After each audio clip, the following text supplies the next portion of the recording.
Channel subscribe ചെയ്ത് കാണുന്ന training എല്ലാം കഴിഞ്ഞ് നല്ല ടയേർഡായിട്ടാണ് നന്ദു റൂമിലേക്ക് വരുന്നത്. അപ്പോൾ തുഷാര പറയുകയാണ്, വന്ന ഓഫീസർ നിന്നെയാണ് ടാർഗറ്റ് ചെയ്തിരിക്കുന്നത്, നിനക്ക് ഈ വ്യക്തിയെ നേരത്തെ അറിയാമായിരുന്നോ എന്നിങ്ങനെ ചോദിക്കുമ്പോൾ നന്ദു പറയുകയാണ്, ഇല്ല എനിക്ക് ആദ്യമായിട്ട് ആ സാറിനെ അറിയത്തുള്ളൂ എന്ന്. ഇയാൾ എന്തിനാണ് എന്നോട് ഇങ്ങനെ ചെയ്യുന്നതെന്ന് എനിക്ക് മനസ്സിലാവുന്നില്ല. ഇങ്ങനെയാണെങ്കിൽ എങ്ങനെയാണ് ട്രെയിനിങ് പൂർത്തിയാക്കുന്നത്? എനിക്ക് ഓർക്കുമ്പോൾ തന്നെ പേടിയാവുകയാണ്. പേടിയാവുന്നു തുഷാര പറയുമ്പോൾ നന്ദു പറയുകയാണ്, നിങ്ങൾക്ക് ആർക്കും ഒരു കുഴപ്പവും വരില്ല. അയാൾ എന്നെയാണ് ടാർഗറ്റ് ചെയ്തിരിക്കുന്നത്.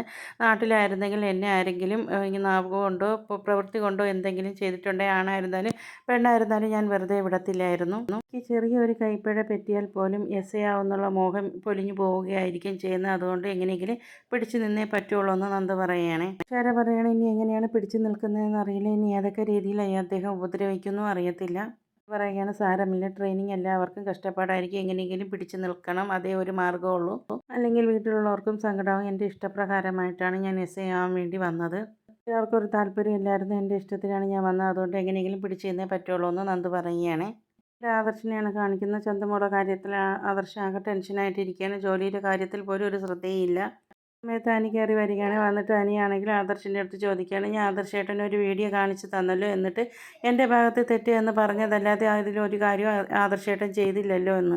അനി പറയുന്നത് കേൾക്കുമ്പോൾ ആദർശാണെങ്കിൽ പൊട്ടിത്തെറിക്കുകയാണ്, ഞാൻ നിൻ്റെ ഭാഗത്ത് തെറ്റ് എന്ന് പറഞ്ഞിട്ടുണ്ട്, അതങ്ങനെ തന്നെയാണ്, ഞാൻ നിൻ്റെ അടുത്ത് പലപ്പോഴും പറഞ്ഞിട്ടില്ല നന്ദുവിൻ്റെ പുറകെ പോകരുതെന്ന്. എന്നിട്ട് നീ നന്ദുവിൻ്റെ പുറകെയല്ലേ നടക്കുന്നത്, ആദ്യം നീ നന്നാവും പിന്നെയല്ലേ അനാമികയെ നന്നാക്കാൻ പോകേണ്ടത് എന്ന്.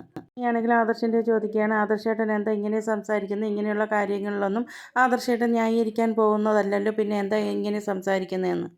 ആദർശ് അപ്പോഴും ദേഷ്യപ്പെട്ട് തന്നെയാണ് അനിയുടെ അടുത്ത് സംസാരിക്കുന്നത്. അപ്പോൾ എന്താ ഇങ്ങനെ എൻ്റെ അടുത്ത് ദേഷ്യപ്പെട്ട് സംസാരിക്കുന്നതെന്ന് ഇങ്ങനെ അനി ചോദിക്കുമ്പോൾ ആദർശ് പറയുകയാണ്, നിന്നെയും നന്ദുവിനെ എത്ര പ്രാവശ്യം ഞാൻ ഉപദേശിച്ചതാണ്, എന്നിട്ട് വല്ല മാറ്റവും ഉണ്ടായോ, എന്നിട്ട് നീ ബാക്കിയുള്ളവരെ നന്നാക്കാൻ വേണ്ടി ഇറങ്ങിയിരിക്കുന്നു എന്ന്. അവർ തമ്മിലുള്ള ഒച്ചയും ബഹളവും കേട്ടിട്ടാണെങ്കിൽ നയന വരുന്നുണ്ടായിരുന്നു. നയനയാണെങ്കിൽ ആദർശിൻ്റെ അടുത്ത് ചോദിക്കുകയാണ്, എന്തിനാ അനിയുടെ അടുത്ത് ദേഷ്യപ്പെട്ട് സംസാരിക്കുന്നതെന്ന്. അതുപോലെ ആദർശയായിട്ട് ദേഷ്യപ്പെട്ട് ഞാൻ കണ്ടിട്ടില്ലല്ലോ എന്നിങ്ങനെ പറയുമ്പോൾ ആദർശ് പറയുകയാണ്, നീ ഒരുപാട് ഇവനെ ഉപദേശിച്ചിട്ടുണ്ടല്ലോ, അതുപോലെ തന്നെ നിൻ്റെ അനിയത്തെയും കുറേ ഉപദേശിച്ചതാണല്ലോ, എന്നിട്ട് രണ്ടും വഴിതെറ്റി നടക്കുകയാണ്, എന്നിട്ടാണ് ബാക്കിയുള്ളവരെ ശല്യം ചെയ്യാൻ വേണ്ടി വന്നിരിക്കുകയാണെന്ന് ഇങ്ങനെ പറയുകയാണ്. ഇങ്ങനെ പറയുമ്പോൾ അനിയും നയനയും കൂടി പരസ്പരം നോക്കുകയാണ്. അപ്പോൾ ആദർശ് ചോദിക്കുകയാണ്, എന്തിനാണ് നിങ്ങൾ രണ്ടുപേരും പരസ്പരം അങ്ങോട്ടും ഇങ്ങോട്ടും നോക്കുന്നതെന്ന്. ഞാൻ പറഞ്ഞതിൽ തെറ്റുണ്ടോ എന്നിങ്ങനെ ചോദിക്കുകയാണ്. അപ്പോൾ അനി പറയുകയാണ്, ഏട്ടൻ എന്തോ സംഭവിച്ചിട്ടുണ്ട് ഏട്ടത്തി, അതുകൊണ്ടാണ് ഇങ്ങനെ, അല്ലാതെ ഏട്ടൻ ഇങ്ങനെ സംസാരിക്കില്ല എന്ന്. ഇത്രയും പറഞ്ഞിട്ട് അനി പുറത്തേക്ക് പോവുകയാണ്. അതിനുശേഷം ഞാനാണെങ്കിൽ ആദർശിൻ്റെ അടുത്ത് ചോദിക്കുകയാണ്, ആദർശ് ഏട്ടന് എന്താ സംഭവിച്ചത്, എന്തെങ്കിലും ഉണ്ടെങ്കിൽ എൻ്റെ അടുത്ത് തുറന്ന് പറയുമെന്ന്. ഇങ്ങനെയൊന്നും അല്ലായിരുന്നല്ലോ ആദർശേട്ടൻ, എന്തെങ്കിലും ഉണ്ടെങ്കിൽ തുറന്ന് പറയുമെന്ന് ഇങ്ങനെ പറയുകയാണ്. അപ്പോൾ ആദർശാണ് എൻ്റെ അടുത്ത് പറയുകയാണ്, എനിക്കൊന്നും സംഭവിച്ചിട്ടില്ല, നിൻ്റെ അടുത്തൊന്നും എനിക്കൊന്നും പറയാനും ഇല്ല എന്ന്. അപ്പോൾ ഞാൻ പറയുകയാണ്, ആ ഭാര്യയും ഭർത്താവും തമ്മിൽ ഇനി ഒരു മറവും ഒരു ഒളിച്ചുവെപ്പും വേണ്ട എന്നല്ലേ ആദർശേട്ടൻ എൻ്റെ അടുത്ത് പറഞ്ഞിരുന്നത്. എന്താ ആദർശേട്ടൻ എൻ്റെ അടുത്ത് ഇങ്ങനെയൊക്കെ സംസാരിക്കുന്നത് എന്നിങ്ങനെ ഞാൻ ആദർശനോട് ചോദിക്കുകയാണ്. ഇവിടെ തെറ്റ് ചെയ്തത് ഞാനാണ്, എന്നെ ശല്യം ചെയ്തത്, എനിക്ക് കുറച്ച് നേരം തനിച്ചിരിക്കണമെന്ന് ആദർശ് പറയുകയാണ്. ആയിക്കോട്ടെ എന്ന് പറഞ്ഞിട്ട് നയനയും ദേഷ്യപ്പെട്ട് പോവുകയാണ്. എന്നിട്ട് ആദർശാണെങ്കിൽ ജോലിയിലും പോലും ശ്രദ്ധിക്കാൻ പറ്റാതെ ആദർശം അങ്ങനെ ഇരിക്കുകയാണ്. അതിനുശേഷം നയനയാണെങ്കിൽ ഇവിടെ നിന്ന് ഇറങ്ങിപ്പോകുന്നത് നേരെ ജയൻ്റെ അടുത്തേക്കാണ്. അവിടെ നടന്ന കാര്യങ്ങളെല്ലാം ജയൻ്റെ അടുത്ത് വന്ന് നയന പറയുകയാണ്. അപ്പോൾ ജയനും പറയുന്നുണ്ടായിരുന്നു, ഞാനും ശ്രദ്ധിച്ചു, അവൻ്റെ മനസ്സിൽ എന്താണെന്ന് എനിക്ക് പറയാൻ പറ്റുന്നില്ലല്ലോ, മോൾക്കൊന്ന് എന്താണെന്ന് അറിയാൻ ശ്രമിച്ചുകൂടായിരുന്നോ എന്നിങ്ങനെ പറയുമ്പോൾ നയന പറയുകയാണ്, അങ്ങോട്ടും വല്ലതും ചോദിക്കുന്നുണ്ടെങ്കിൽ ഇങ്ങോട്ട് കടിച്ചു കീറാനാണ് വരുന്നത്, ഇനി എങ്ങനെയാണ് ഞാൻ ചോദിച്ചറിയുന്നത്, അച്ഛനൊന്ന് ശ്രമിച്ചു നോക്ക്, മനസ്സിലുള്ളത് അറിയാൻ പറ്റുമെന്ന് ഒന്ന് ശ്രമിച്ചു നോക്കുക എന്ന്. തീർച്ചയായിട്ടും അച്ഛൻ്റെ അടുത്തെങ്കിലും തുറന്ന് പറഞ്ഞാലോ എന്ന്. അപ്പോൾ ജയനാണെങ്കിലും പറയുന്നുണ്ടായിരുന്നു, അവൻ എൻ്റെ അടുത്ത് പോലും തുറന്ന് പറയുമെന്ന് എനിക്ക് തോന്നുന്നില്ല, എൻ്റെ മനസ്സിൽ എന്താണെന്ന് അറിയാനും പറ്റുന്നില്ല, സാധാരണ മോളോട് അവൻ എല്ലാം തുറന്ന് പറയുന്നതാണല്ലോ, ഇപ്പോൾ എന്ത് പറ്റി, എന്താണെന്ന് അറിയില്ല, ആദർശേട്ടൻ എൻ്റെ അടുത്ത് തുറന്ന് പറഞ്ഞിട്ടില്ല, ഈ രീതിയിൽ ആദർശേട്ടൻ മനസ്സിലിട്ടുകൊണ്ട് നടക്കുകയാണെങ്കിൽ ബിസിനസ്സിൽ നല്ല രീതിയിൽ ബാധിക്കുമെന്നാണ് പറയുന്നത്. എൻ്റെ അടുത്ത് ദേഷ്യമുള്ളപ്പോൾ പോലും ആദർശേട്ടന് ജോലി കാര്യത്തിൽ ഒരു തെറ്റും വരുത്തിയിട്ടില്ല, ഇപ്പോൾ ജോലി കാര്യത്തിൽ പോലും ഒരു ശ്രദ്ധയും ഇല്ല. ചന്തുമോൾ വീട്ടിലേക്ക് വന്നതിന് ശേഷമാണ് ആദർശേട്ടന് മാറ്റങ്ങളൊക്കെ വന്നു തുടങ്ങിയത്. ഇനി ആ കുട്ടിയായിട്ട് ആദർശേട്ടന് വല്ല ബന്ധമുണ്ടോ ഒന്നും അറിയാൻ മേലല്ലോ എന്നിങ്ങനെ ജയൻ്റെ അടുത്ത് നയന പറയുകയാണ്. നയൻ പറയുകയാണ്, അത് മോള് പറഞ്ഞത് ശരിയാണ്, ആ ചന്തു എന്ന് പറയുന്ന കുട്ടി വീട്ടിലേക്ക് വന്നതിന് ശേഷമാണ് ആദർശന് ഇങ്ങനെ മാറ്റം കണ്ടത്. എന്തായാലും എന്തെങ്കിലും തുറന്നു പറയാനുണ്ടെങ്കിൽ അവൻ തുറന്നു പറഞ്ഞെങ്കിലും മതിയായിരുന്നു, ഇത് തുറന്നു പറയുന്നുമില്ലല്ലോ. എന്തായാലും ഞാൻ അവനടുത്ത് സംസാരിക്കുമ്പോൾ അവൻ തുറന്നു പറയണമെങ്കിൽ പറയട്ടെ, ഇന്ന് 11 മണിക്ക് മീറ്റിംഗ് ഉണ്ട്, അതിനെക്കുറിച്ച് പോലും അവൻ ചിന്തിച്ചിട്ടില്ല, ഞാൻ അതിനെപ്പറ്റി അവൻ്റെ അടുത്ത് സംസാരിക്കാം. അപ്പോൾ അവൻ്റെ മനസ്സിൽ മീറ്റിംഗ് ഉണ്ടോ അതോ വേറെ വല്ലതും ആണോ എന്ന് ഇനിയിപ്പോൾ അവൻ്റെ അടുത്ത് പോയി സംസാരിച്ചതിന് ശേഷം പറയാമെന്ന് പറഞ്ഞിട്ട് ജയനാണെങ്കിൽ ആദർശിൻ്റെ അടുത്ത് പോവുകയാണ്. ആദർശിൻ്റെ അടുത്ത് ജയൻ ചെന്നിട്ട് ആദർശിൻ്റെ അടുത്ത് ചോദിക്കുകയാണ് ഇപ്പോൾ സമയം എന്തായിടാന്ന്. അപ്പോൾ ആദർശ് പറയുകയാണ് 10:35 എന്ന്.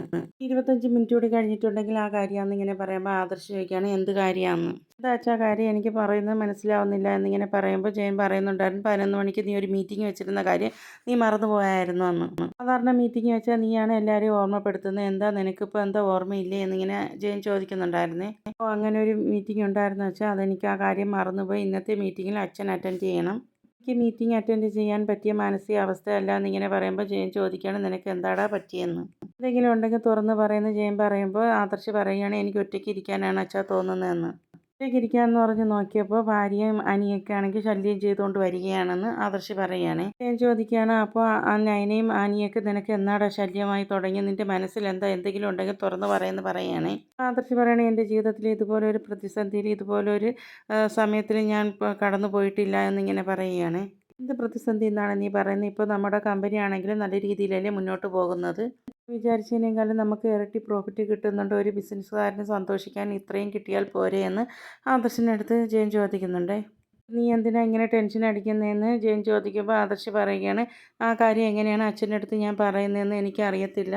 എൻ്റെ മനസ്സാകെ കലങ്ങി മറിഞ്ഞ് കിടക്കുകയാണ്, എനിക്കൊരു സ്വസ്ഥതയില്ല എന്നിങ്ങനെ പറയുമ്പോൾ ജയൻ പറയുകയാണ് എൻ്റെ അടുത്ത് തുറന്ന് പറയാൻ പറ്റുമെങ്കിൽ പറ, അല്ലെങ്കിൽ നയനമോളുടെ അടുത്തെങ്കിലും നീ കാര്യങ്ങൾ തുറന്ന് പറയും.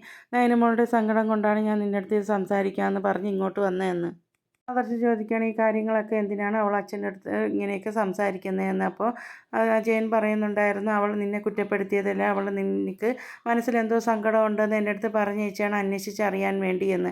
എന്നിട്ട് ജയനാണെങ്കിൽ പോകാൻ നിൽക്കുമ്പോൾ പറയുകയാണ് നീ കൂടുതൽ നയന മോളെ വിഷമിപ്പിക്കരുത്, അത് നിൻ്റെ അമ്മയ്ക്ക് ഒരിക്കലും സഹിക്കാൻ കഴിയില്ല എന്ന് പറഞ്ഞിട്ടാണ് ജയൻ അവിടെ നിന്ന് പോകുന്നത്. അപ്പോഴാണെങ്കിൽ ആദർശാണെങ്കിലും ഒന്നും പറയാൻ പറ്റാത്ത ടെൻഷൻ അടിച്ചിരിക്കുക കാണിക്കുകയാണ്. ഇനിയാണെങ്കിൽ മുത്തശ്ശൻ്റെ അടുത്ത് വരികയാണ്, മുത്തശ്ശൻ ധ്യാനിച്ചുകൊണ്ടിരിക്കുകയാണ്. അപ്പം ദേവയാനി ചോദിക്കുകയാണ് അച്ഛനെ ഞാൻ ശല്യപ്പെടുത്തി, എനിക്കൊരു കാര്യം സംസാരിക്കാനുണ്ട് എന്നിങ്ങനെ.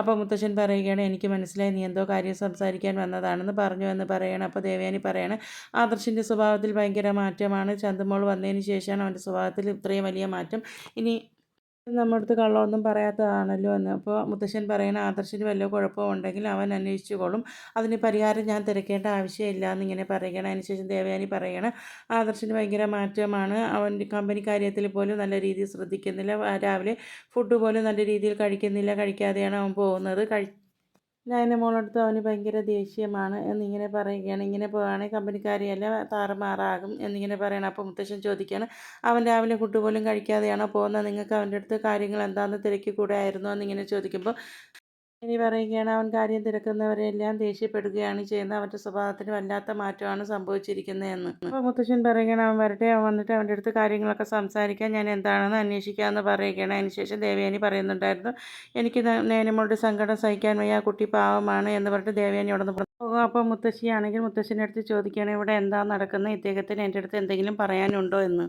മുത്തശ്ശൻ പറയുകയാണ് നമ്മളുടെ ഇടയിൽ ഒരു രഹസ്യമല്ല, എന്നാലും ചില കാര്യങ്ങൾക്ക് ചില വ്യക്തത വേണം, അതറിയാതെ ഒന്നും തുറന്ന് പറയത്തില്ല എന്ന് മുത്തശ്ശൻ പറയുകയാണ്. മുത്തശ്ശൻ അവിടെ നിന്ന് പോവുകയാണ്. അതിനുശേഷം നവ്യയാണ് കാണിക്കുന്നത്. നവ്യയാണെങ്കിൽ കുഞ്ഞിനെ കളിപ്പിച്ചുകൊണ്ടിരിക്കുകയാണ്. അപ്പോഴാണെങ്കിൽ അബി അവിടേക്ക് വരികയാണ്, വന്നിട്ട് ആഹാ എന്ന് പറയുകയാണ്. വേഷമൊക്കെ മാറിയില്ല, പ്രസവം കഴിഞ്ഞപ്പോൾ ആളാകെ മാറിപ്പോയി എന്ന് പറഞ്ഞ് നവ്യയെ നോക്കിയാണ് അബി ഇങ്ങനെ പറയുന്നത്. നവ്യ പറയുകയാണ് മോനെ നോക്കാൻ പറ്റിയ വേഷം ഇതാണ്, ഇതാണ് കംഫർട്ടബിൾ എന്നിങ്ങനെ പറയുകയാണ്. അപ്പോൾ ആബി പറയുകയാണ് ഇതുപോലെ ഒരുപാട് ഡ്രസ്സ് ഞാൻ നിനക്ക് വാങ്ങിത്തരാം എന്ന് പറയുകയാണ്. നവ്യയാണെങ്കിൽ നവ്യയുടെ അടുത്ത് പറയണം എനിക്ക് നിൻ്റെ അടുത്ത് ഒരു രഹസ്യം പറയാനുണ്ട്, ആ കാര്യം നീ ഇവിടുത്തെ അച്ഛൻ്റെ അടുത്ത് അമ്മയുടെ അടുത്ത് പോലും നീ പറയരുത് എന്ന് പറഞ്ഞിട്ട് അബിയാണെങ്കിലും അനന്തപുരിയിൽ 5 വയസ്സായ ഒരു കുട്ടി വന്നിട്ടുണ്ട് എന്നിങ്ങനെ പറയുമ്പോൾ നവ്യ പറയുകയാണ് ഞാനും എൻ്റെ മോനും അല്ലാതെ അനന്തപുരിയിൽ ഞങ്ങളെ കൂടാതെ വേറെ ആരാണ് അവിടെ കയറി കൂടിയതെന്ന്. അബിയാണെങ്കിലും മനസ്സിലോർക്കണം അവിടെ നടന്ന മൊത്ത കാര്യം ഇവളെടുത്ത് പറയേണ്ട. അതിന് ശേഷം അബിയാണെങ്കിലും പറയുന്നുണ്ടായിരുന്നു മുത്തശ്ശനാണെങ്കിൽ ഒരു 5 വയസ്സ് കുട്ടിയെ ദത്തെടുത്തു എന്ന്. അതുകൊണ്ട് തന്നെ ആ കുട്ടി ഇനി അവിടെയാണ് വളരണതെന്ന് ഇങ്ങനെ പറയുമ്പോൾ നവ്യ ചോദിക്കുകയാണ് അതിൻ്റെയൊക്കെ ആവശ്യമുണ്ടോ, 5 വയസ്സുള്ള പെൺകുട്ടിയെ എടുത്ത് വളർത്തേണ്ട വല്ല ആവശ്യമുണ്ടോ എന്ന്. ബാധ്യതയൊക്കെ എന്തിനാന്തോ തലയിലെടുത്ത് വെക്കുന്നതെന്ന്. അപ്പോൾ അബി പറയുന്നുണ്ട് നമുക്ക് 10 തലമുറ തിന്നാലും തീരാത്ത സമ്പാദ്യമുണ്ട്, അതുകൊണ്ട് ഒരു കുഞ്ഞ് വന്നതുകൊണ്ട് നമുക്കൊരു കുഴപ്പവുമില്ല എന്ന്. വലിയ വീടല്ലേ, അത് ഏതെങ്കിലും റൂമിൽ കിടന്ന് വളർന്നു പോകും, അതുകൊണ്ട് ഇത് വലിയ കാര്യമാക്കേണ്ടതും ഇല്ല എന്ന്. മുത്തശ്ശൻ ഒരുപാട് അനാഥ കുട്ടികൾക്ക് വാരിക്കോരിയും കൊടുക്കുന്നുണ്ട്, എന്നെ സംബന്ധിച്ചിടത്തോളം എന്നെ തന്നെ ഒരു വിലയുമില്ലാത്ത, അതുകൊണ്ട് മുത്തശ്ശൻ ഇതൊന്നും വലിയ കാര്യമല്ല എന്ന് നവ്യ പറയുന്നുണ്ടായിരുന്നു. അങ്ങനെയാണെങ്കിൽ തന്നെ ആ കൊച്ചിനെ ഏതെങ്കിലും അനാഥാലയത്തിലല്ലേ വളർത്താനുള്ള, ഇതിപ്പോൾ എന്താ ചെയ്തു വെച്ചിരിക്കുന്നതെന്ന്. അഭി പറയണ ഇതൊക്കെയാണ് മുത്തശ്ശൻ്റെ രീതികൾ. അതാരും ചോദ്യം ചെയ്യാൻ പോകത്തുമില്ല. നീ എന്തായാലും ഇത് ആരെടുത്തും പറയണ്ട. നീ ഇവിടെ ഉള്ളവരടുത്തും കൂടി പറയണ്ടെന്നാണ് നവ്യയുടെ അടുത്ത് പറയുന്നത്. നവ്യ പറയുകയാണ് ഞാൻ ഫോൺ വിളിച്ചപ്പോൾ നയനെ പോലും ഈ കാര്യം ഒന്നും എൻ്റെ അടുത്ത് പറഞ്ഞിട്ടില്ലല്ലോ എന്നപ്പോൾ അഭി പറയുകയാണ് നീ അവിടെ വരുന്നത് വരെ ഇത് നീ ആരെടുത്തും പറയാനും പോകണ്ട. ഈ കാര്യത്തെക്കുറിച്ച് നീ അന്വേഷിക്കാനും പോകണ്ടെന്ന്. ഉള്ളവരുടെ തീരുമാനം ആരെടുത്തും അറിയിക്കേണ്ട എന്നാണ്. അതുകൊണ്ട് നീ അതിനെക്കുറിച്ച് അറിയാനും നിൽക്കേണ്ട. നീ ഇവിടെ ഉള്ളവരടുത്തും പറയേണ്ട. നീ അറിയാനും പോകണ്ടെന്ന്. നവ്യയ്ക്കാണെങ്കിലും ഒന്നും ഇഷ്ടപ്പെടുന്നില്ല ഇത് കേൾക്കുമ്പോൾ. അപ്പോൾ എന്നോട് കാണിക്കുന്ന അനിയാണെങ്കിൽ റൂമിലാകെ വിഷമത്തിയിരിക്കുകയാണ്. ദേവയാനിയാണെങ്കിൽ അനിയുടെ റൂമിലോട്ട് പോവുകയാണ്. അനിയാണെങ്കിൽ ദേവയാനിയുടെ അടുത്ത് ചോദിക്കുക വല്യമ്മ ഏട്ടൻ എന്താ പറ്റി? ഏട്ടൻ്റെ മനസ്സിൽ വല്ലതും ഉണ്ടോ? വല്യമ്മയ്ക്ക് അറിയാമോ എന്നിങ്ങനെ ചോദിക്കുമ്പോൾ ദേവയാനി പറയണേ എനിക്ക് അതിനെക്കുറിച്ചൊന്നും അറിയത്തില്ല. നൈനമോൾ ഇപ്പോൾ വിളിച്ച് പറഞ്ഞപ്പോഴാണ് ആ കാര്യങ്ങളൊക്കെ ഞാൻ അറിയുന്നതെന്ന്. വീട്ടിലാണെങ്കിൽ അവന് ഭയങ്കര അസ്വസ്ഥതയാണ്. അത് ചന്തുമോൾ വന്നതിന് ശേഷമാണ് അവനക്ക് അസ്വസ്ഥത. അനി പറയണ അത് ഞാനും അത് ശ്രദ്ധിച്ചു. അവർ തമ്മിൽ ഇനി എന്തെങ്കിലും ബന്ധമുണ്ടോ എന്ന് ചോദിക്കുകയാണ് അനിയും. ഇന്നത്തെ കാലത്തിലൊന്നും പറയാൻ പറ്റത്തില്ല എന്നിങ്ങനെ പറയുമ്പോൾ ദേവേനിയും പറയുന്നുണ്ട്. ഒന്നും അവൻ തുറന്നു പറയുന്നുമില്ല. ഒന്നും മനസ്സിലാവുന്നില്ല. ഇനി എന്താ ചെയ്യേണ്ടതെന്ന് അറിയില്ല എന്ന് ദേവേനിയും പറയുന്നുണ്ടായിരുന്നേ. സാധാരണ അവൻ എല്ലാ കാര്യവും മോനോടല്ലേ തുറന്നു പറയാറുള്ളത്. അവൻ മോനോട് വല്ലതും തുറന്നു പറഞ്ഞിട്ടുണ്ടോ എന്ന് അറിയാൻ വേണ്ടിയാണ് ഞാൻ ഇങ്ങോട്ട് വന്നതെന്ന്. അനി പറയണേ എന്നെ അടുത്ത് ഏട്ടനൊന്നും പറഞ്ഞിട്ടില്ല. എൻ്റെ മനസ്സ് ആകെ സങ്കടത്തിലാണ്. എൻ്റെ മനസ്സ് കയ്യിൽ നിന്ന് പോയിരിക്കുകയാണ്. സങ്കടം ഞാൻ ഏട്ടൻ്റെ അടുത്ത് പറയാൻ പോയതാണ്. അപ്പോൾ ഏട്ടനാണെങ്കിൽ എന്നെ വഴക്ക് പറഞ്ഞ് ആട്ടിപ്പായിച്ചു എന്ന്. എന്താ സംഭവിക്കുന്നത് എനിക്ക് അറിയത്തില്ല എന്നിങ്ങനെ ദേവേനി പറയണം. വരട്ടെ നമുക്ക് നോക്കാമെന്ന് പറയണേ. അവനോട് സംസാരിക്കാമെന്ന്. അനി പുറത്തേക്ക് പോകാൻ തുടങ്ങുമ്പോൾ അനി ചോദിക്കുകയാണ് അനാമിക ഈ വീട്ടിൽ വരികയും പോവുകയൊക്കെ ചെയ്യുന്നത് എങ്ങോട്ടാ പോകുന്നതെന്ന് ആരെങ്കിലും അന്വേഷിക്കാറുണ്ടോ എന്ന് ചോദിക്കുമ്പോൾ ദേവയാനി പറയുകയാണ് അവൾ എങ്ങോട്ടാ പോകുന്നത് വരുന്നതൊക്കെ അന്വേഷിക്കേണ്ട ഭർത്താവല്ലേ, ഭർത്താവ് ഇത് വല്ലതും അറിയുന്നുണ്ടോ എന്ന്. അനി പറയുകയാണ് അവളെ അറിയേണ്ടതല്ല, ഞാൻ അറിഞ്ഞു. അവളെ മനസ്സിലാക്കേണ്ടതല്ല, മനസ്സിലാക്കി കഴിഞ്ഞു. അതുകൊണ്ടാണ് അവളെ വഴിക്ക് വിടാൻ ഞാൻ പറഞ്ഞത്. ഇങ്ങനെ പറഞ്ഞ് അന്തിച്ച് നിൽക്കുന്ന ദേവയാനി കാണിച്ചാണ് ഇന്നത്തെ എപ്പിസോഡ് അവസാനിക്കും.